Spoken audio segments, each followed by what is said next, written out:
৩৬ দিনের কোটা সংস্কার আন্দোলনে চূর্ণ হল ১৫ বছরের দম্ভ।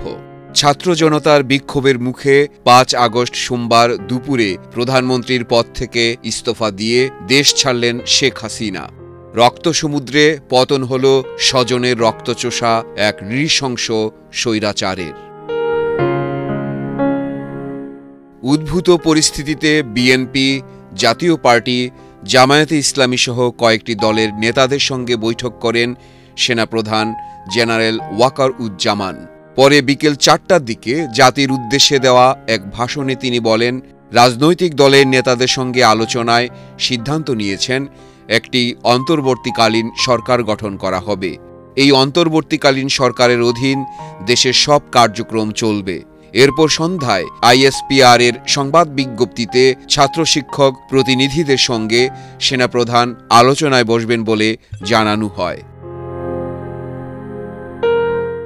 এদিকে শেখ হাসিনা দেশ ছাড়ার পর সন্ধ্যা ৭:৩০টার দিকে প্রধানমন্ত্রীর কার্যালয়ের ভেতরে বিক্ষুব্ধ হাজার হাজার মানুষ ঢুকে পড়ে।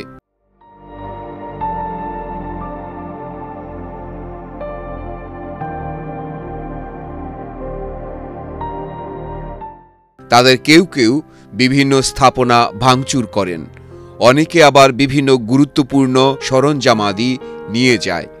প্রধানমন্ত্রীর কার্যালয়ের দেয়ালে গ্রাফিতি এঁকেছেন কেউ কেউ। এসব গ্রাফিতিতে লেখা ছিল, হাসিনা পালাইছে, লিবারেশন ওয়ার 2024, বিজয়, খুনি হাসিনা প্রভৃতি। তবে এক পর্যায়ে সরঞ্জাম নিয়ে যেতে থাকা ব্যক্তিদের বাধা দেওয়া হয়। তাদের অনেকের কাছ থেকে সরঞ্জাম উদ্ধার করে সেগুলো এক জায়গায় জড়ো করেন ছাত্ররা।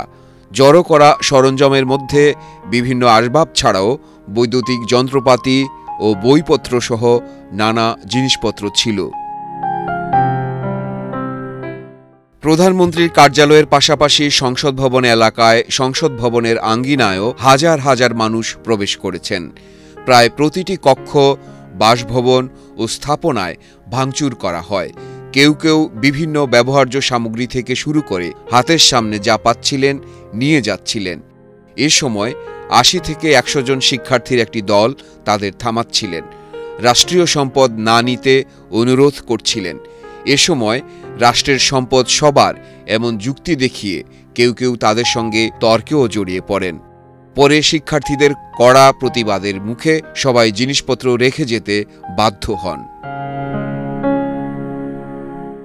এদিকে বৈষম্যবিরোধী ছাত্র আন্দোলনের সমন্বয়ক নাহিদ ইসলাম বাংলাদেশের উদ্ভূত পরিস্থিতিতে কেউ যেন নতুন করে লুটপাটের সুযোগ না পায় তা নিশ্চিত করতে ছাত্র জনতার প্রতি আহ্বান জানান।